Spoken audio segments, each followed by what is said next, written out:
अस्सलाम वालेकुम। अब तक की अहम खबरों के साथ मैं हूं रुहेल इंतखाब और मैं हूं बुशरा हक। सबसे पहले अब तक की हेडलाइंस। दुश्मन की साजिश है कि कबायली नौजवानों को मुल्क के खिलाफ उकसाया जाए। तमाम सूबों को कबायली इलाके के लोगों को उठाने के लिए मदद करनी चाहिए। वजीर आजम इमरान खान का मोहन डैम का संग बुनियाद रखने की तकरीब से खिताब। कहा, मुनाफिक कहता है कि जमहूरियत बचाता हूँ, लेकिन वो अपनी चोरी बचा रहा होता है। अल्लाह कहता है कि मुनाफिक का दर्जा काफिर से ज्यादा नीचे है।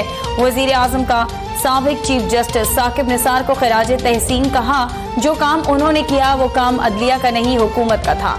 वजीर आजम की वादी तिरा में स्पोर्ट्स गाला में बतौर मेहमान खुसूसी शिरकत, इनामात तकसीम किए।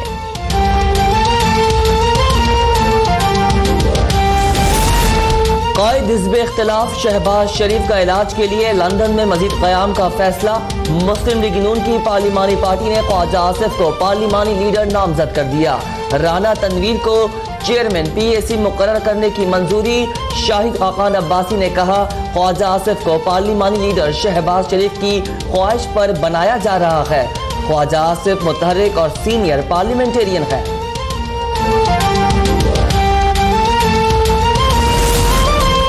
हुकूमत डैमों के मामले पर सियासत कर रही है। दियामिर और मोहम्मद डैम के मुर्दा मंसूबों को हमने जिंदा किया, हमने मंसूबों को CPAC के साथ मिलाया। मुस्लिम लीग नून के रहनुमा एहसन इकबाल कहते हैं, दियामिर भाषा डैम मंसूबा कोई खैराती हस्पताल नहीं कि उसे चंदे पर बनाया जाए। साकिब निसार ने डैम के हवाले से पूरी दुनिया में पाकिस्तान की जगहसाई करवाई।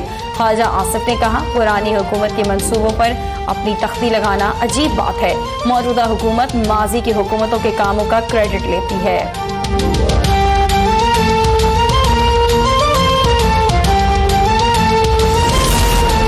विफाकी वजीर आबी व वसाइल फैसल वावडा मोहम्मद डैम की तकरीब में जज्बात से भरपूर खिताब, अपोजिशन को भी निशाने पर रख दिया।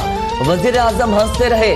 फैसल वावडा ने कहा, करप्शन, चोरी, डाके डालने वाले हमें हुकूमत चलाने का दर्ज दे रहे हैं। यहाँ एक मुजरिम को हवा खाने के लिए 6 हफ्ते के लिए रिहा कर दिया जाता है। मेरा पड़ोसी करप्शन का बादशाह था, इसलिए सरकारी घर नहीं लिया।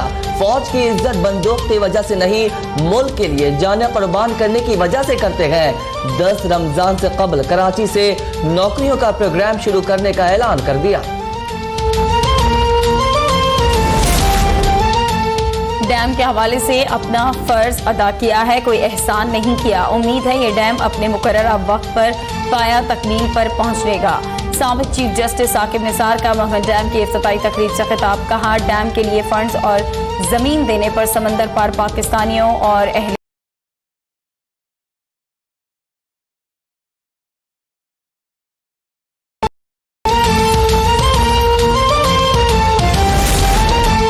किसी की धोस धमकी में आने का सवाल ही पैदा नहीं होता। नैब कानून के मुताबिक अपना काम जारी रखेगा। नैब और करप्शन नहीं, नैब और मईशत साथ साथ चलेंगे। Chairman NAB justice retired Javed Iqbal का मुल्तान में तकरीब से खिताब। कहा, कोई ताकत नैब को केस बनाने के लिए मजबूर नहीं कर सकती। नैब के कानून में किसी किस्म की कोई नहीं, अगर काला कानून होता तो सुप्रीम कोर्ट उसे खत्म कर देती। कानून का गलत इस्तेमाल करने वालों के हाथों में है।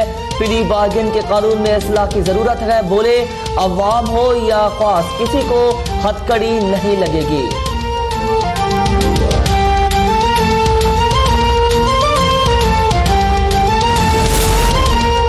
एहतसाब को सियासत की नजर नहीं करना चाहिए। शफाफ एहतसाब वक्त की जरूरत है, उस पर किसी जमात को एतराज नहीं। वजीर खारजा शाह महमूद कुरैशी का कौमी असम्बली में खिताब। कहा, मुस्लिम लीग नून के पास नैब कवानीन से तरमीम का सुनहरी मौका था। एहसन इकबाल बोले, एहतसाब शुरू करना है तो अपने घर से करो।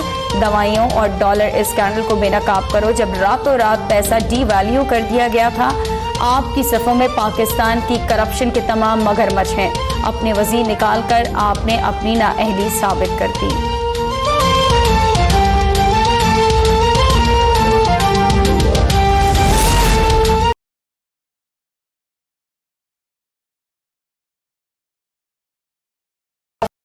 ताखीर से शुरू करने पर एहतजाज। वजीर दाखिला एजाज शाह ऐवान को बताया, वजीर आजम हाउस में यूनिवर्सिटी बनाने के लिए मुताल्लिका इदारों से अभी तक इजाजत हासिल नहीं की गई। इस्लामाबाद के रिहायशी इलाकों में यूनिवर्सिटीज के क़याम के मखसूस कवायद मौजूद नहीं। वजारत खजाना ने ऐवान को बताया, अगस्त 2018 था जनवरी 2019 मुल्क के कर्जों में 1514 अरब रुपए का इजाफा हुआ।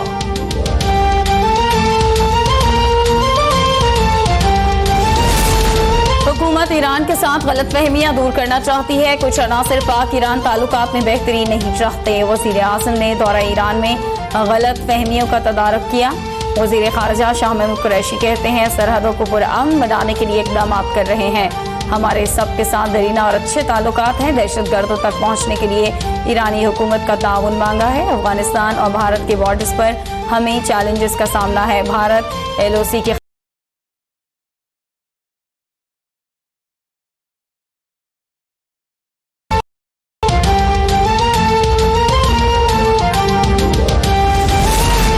और पीपल्स पार्टी के सीनियर रहनुमा खुर्शीद शाह ने सदारती निजाम को पाकिस्तान के लिए खतरा करार दे दिया। कहते हैं, सदारती निजाम से पाकिस्तान दोलख्त हुआ। टेक्नोक्रेट की हुकूमत को मुसलसल नाकामियां हुई। 40 से 45 साल तक सदारती निजाम रहा और इकानमी तबाह हुई। जब जब सिविलियन वजीर खजाना आए, इकानमी बेहतर हुई। मुल्क की तबाही डॉक्टर महबूबुल हक की डॉक्टरीन से शुरू हुई। तारीख में पहली बार अपोजिशन ने हुकूमत को IMF के पास जाने का मशवरा दिया। हुकूमत सितंबर में IMF के पास चली जाती तो डॉलर 130 पर होता।